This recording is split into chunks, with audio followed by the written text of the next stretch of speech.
This is my house. Hello there. Bit of sad news this week because the story came out of the passing of the actor Carl Weathers, and to me, he was kind of one of them guys that it felt like was just always going to be there. You know, like the world feels a bit more empty without him. Dylan! You son of a... But I didn't want this one to be sad. I wanted it instead to be a celebration of the man's life in film. He was in Hollywood movies for a large part of his life, and as far as I can see, there was not a single scandal. All through the Me Too era he was in Hollywood, and he just seems to have been one of the good ones. A lot of people know Carl Weathers from the movie Predator, starring Arnold Schwarzenegger, or maybe from the Rocky movies, where he played Apollo Creed. And a warning up front, this video contains very heavy amounts of British sarcasm. I'm pretty confident that everyone will be like me and recognise that Carl Weathers is best known for his magnificent work in the 1988 movie Action Jackson. Yeah, nobody knows him from Action Jackson, but maybe they should. It had a very young and a very pretty Sharon Stone in it, just saying.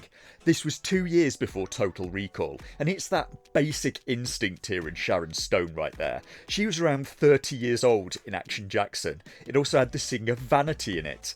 And that's not to mean that women only have value if they look like Sharon Stone. I'm going to do a small reading from the work of the great thinker, ODB from the Wu-Tang Clan, from his seminal track, Baby I Got Your Money.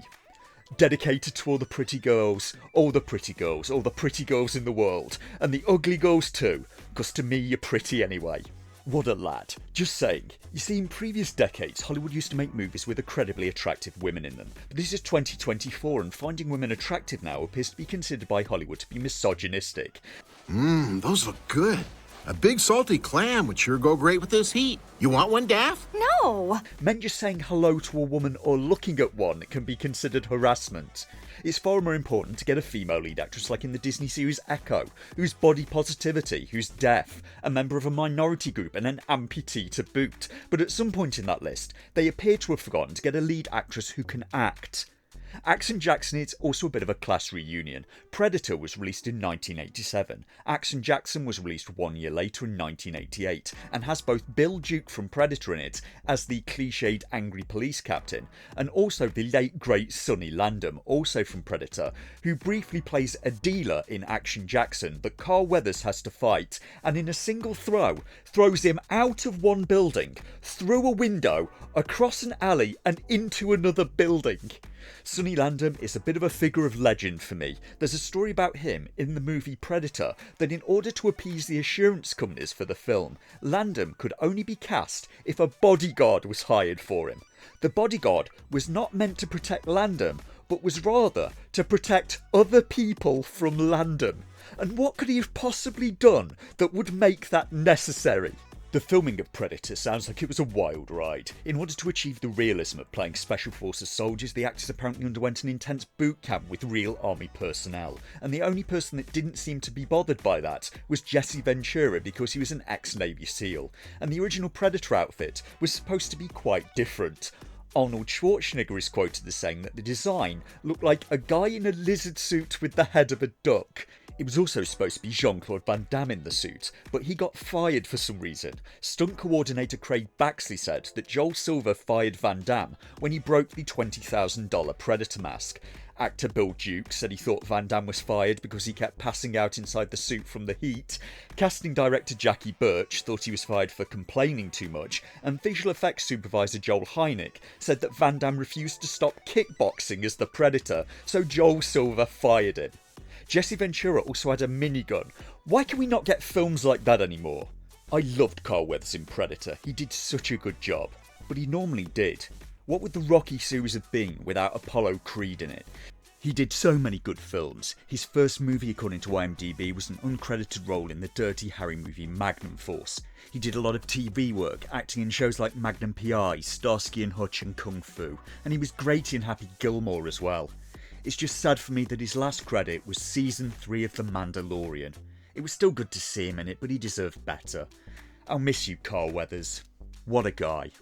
Sadly, Action Jackson is a far worse film than Predator. Despite the interesting cast, it doesn't work so well, mostly due to the script requiring Carl Weathers to do wisecracks. They also kill off Sharon Stone. But I watched Action Jackson back again before writing this, and I have to say, despite being thought of as a bit of a stinker in its time, it's a 5.5 on IMDb. In many ways, I think Action Jackson holds up quite favourably compared to current Hollywood output. Echo was horrible. In the movie, Action Jackson is a disgraced police officer. He got on the wrong side of a rich and powerful businessman after he arrested his son, got into trouble for it, and ended up getting demoted and put on desk duty. And good luck getting Action Jackson remade in the Hollywood of 2024, where the broad Hollywood consensus seems to be to defund the police, and that arresting people for committing crimes is fascistic. You see, criminals' rights have to be protected, just never think about the rights of their victims. Frankly, it's kind of nice to go back to older films made by American filmmakers who don't leave me with the distinct impression that they hate America. And that's kind of what I get from modern Hollywood, just a lot of smug condescension. Hollywood has become insufferable.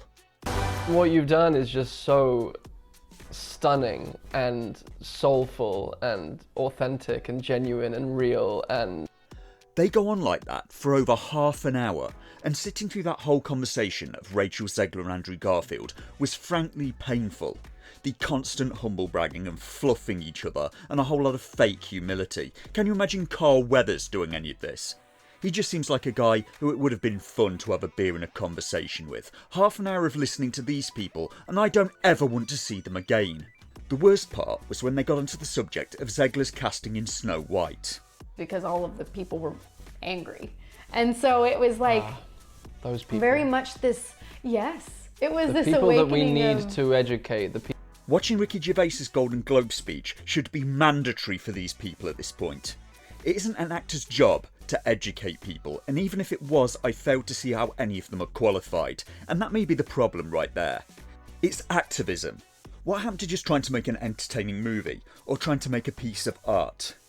I couldn't even make it through the movie The Marvels, and I made it through John Carpenter's Ghosts of Mars, and survived.